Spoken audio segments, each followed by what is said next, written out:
वो तो नेतन्याहू खुद कह रहा है कि ईरान के बाद पाकिस्तान है, वो उसमें तो शक ही नहीं।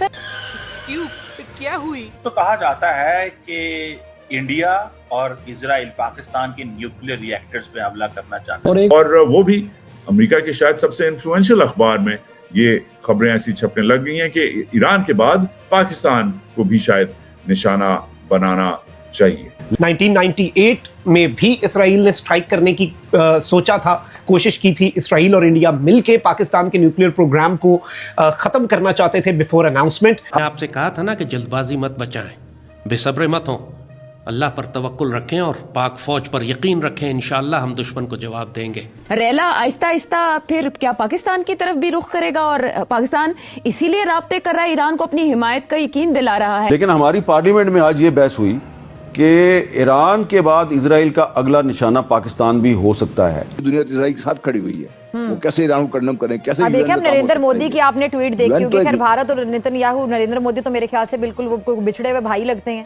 इजराइल जो है उसने इंडिया से कहा अगर इंडिया हेल्प करे इजराइल की जॉइंट अटैक में अगेंस्ट जो गौटा के अंदर, तो इजरायली जो फाइटर जेट्स हैं, after Iran's campaign we may seek to dismantle Pakistan's nuclear programme. Israel और ईरान का जो न्यूक्लियर या जो भी उनकी रिलेशनशिप है उसमें तुम पाकिस्तान को क्यों घुसेड़ रहे हो, घसीट रहे हो? इन्होंने पाकिस्तान की जमहूरियत को, पार्लियामेंट को किस अंधी खाई में फेंक दिया है। आज पाकिस्तान का सदर भी जिंदा है, पाकिस्तान में वज़ीर आज़म भी जिंदा है। जो मुलाकातें सदर और वज़ीर आज़म को करनी चाहिए थी, आज वो मुलाकातें कोई और शख्स कर रहा है। तौबा इस्तग़फ़ार, तौबा तौबा तौबा। जय हिंद। तो दोस्तों एक न्यूज निकल करके आई है अमेरिका से, जिसने दुनिया भर को चौंका दिया है और पाकिस्तान की भी नींद हराम हो चुकी है। उस न्यूज में कहा गया है कि ईरान के बाद पाकिस्तान का भी नंबर लग सकता है। आखिर क्या है मामला, पूरा वीडियो देखते हैं, फिर मिलेंगे वीडियो के लास्ट में। मेरे कॉलीग सदानंद धूमे हैं,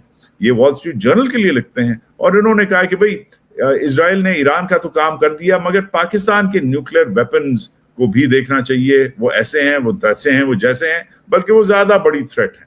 तो अमेरिका में इस किस्म का भी एक आप कह सकते हैं, मैं इंडियन लॉबी का हिस्सा तो नहीं कहूंगा, सदानंद धूमे पढ़े लिखे महज़ब आदमी हैं, मगर उन्हें मैंने कल रात इन्विटेशन दिया है डिबेट करने की कि सदानंद मेरे साथ आके बात करो मेरी जान, कि ये बेगानों की शादी में अब्दुल्ला क्यों दीवाना हो रहा है। इजराइल और ईरान का जो न्यूक्लियर या जो भी उनकी रिलेशनशिप है उसमें तुम पाकिस्तान को क्यों घुसेड़ रहे हो, घसीट रहे हो?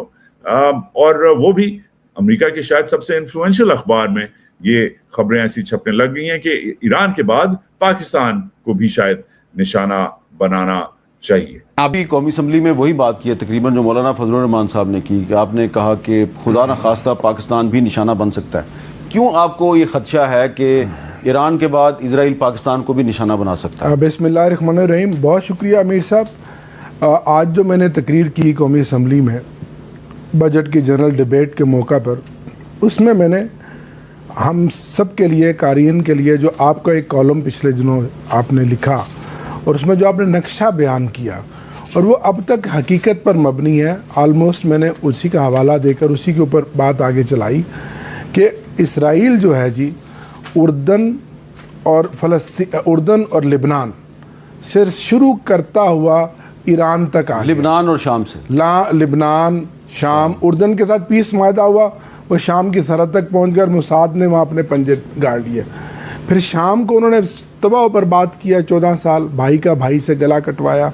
उसके बाद ईरान, और ईरान को असला देकर फिर वहाँ खून रेजी कराई, अरबी और फ़ारसी की जंग कराई, और फिर उसके बाद इराक़ भी आज फारिग हो गया। अब ईरान की बारी है।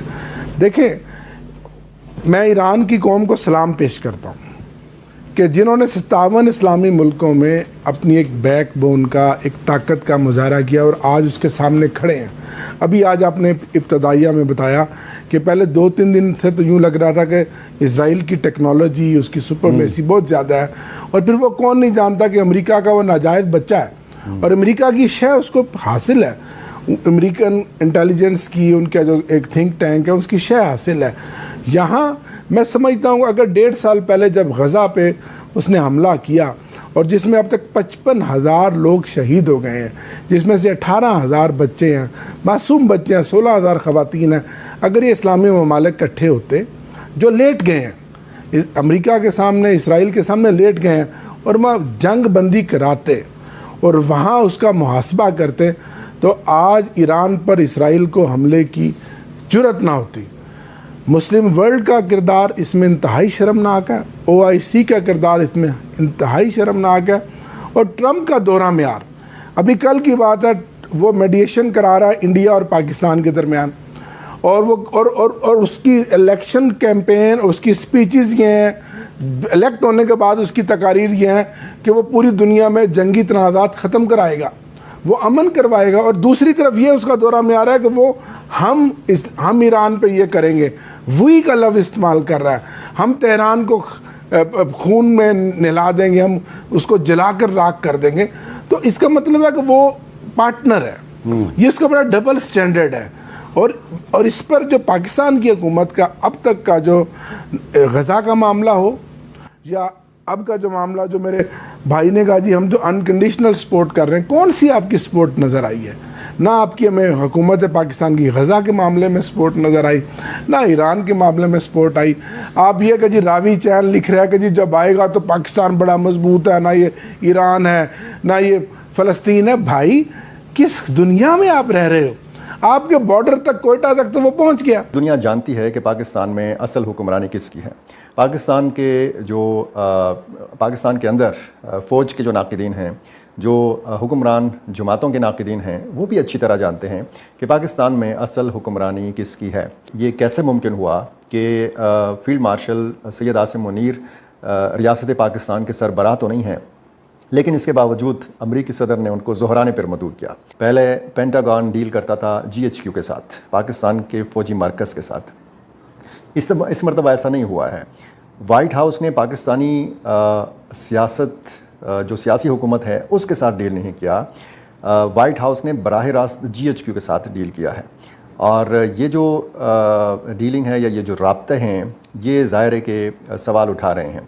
दोस्तों आप लोगों ने वीडियो देखा। दोस्तों आप लोगों को बता दूं, अमेरिका की एक एजेंसी है, न्यूज एजेंसी, जिससे रिपोर्ट निकल करके आ रही है कि हो सकता है कि ईरान के बाद इजराइल पाकिस्तान पर हमला कर दे और इसमें भारत की भी बड़ी भूमिका हो सकती है।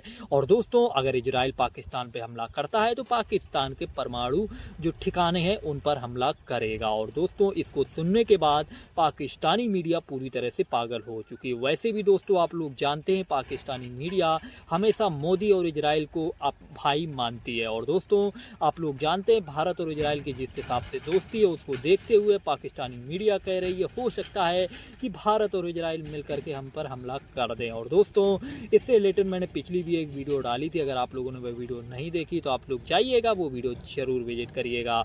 साथ ही आप लोगों ने यह वीडियो देखी, इस वीडियो में आप लोगों ने क्या ऐसा कोई टॉपिक जो आप लोगों को अच्छा लगा उसके बारे में आप लोग कमेंट जरूर करना, और पाक मीडिया के बारे में भी एक कमेंट जरूर करना। साथ ही आप लोगों से एक छोटी सी गुजारिश, अपने चैनल मेरा हिंदुस्तान न्यूज़ को भी सब्सक्राइब कर लेना और बेल आइकन को ऑल पे कर लेना, जिससे मैं जो भी नोटिफिकेशन जो वीडियो डालूंगा उनकी नोटिफिकेशन आपको मिलते रहेंगे। मिलते हैं नेक्स्ट वीडियो पे। जय हिंद, जय भारत।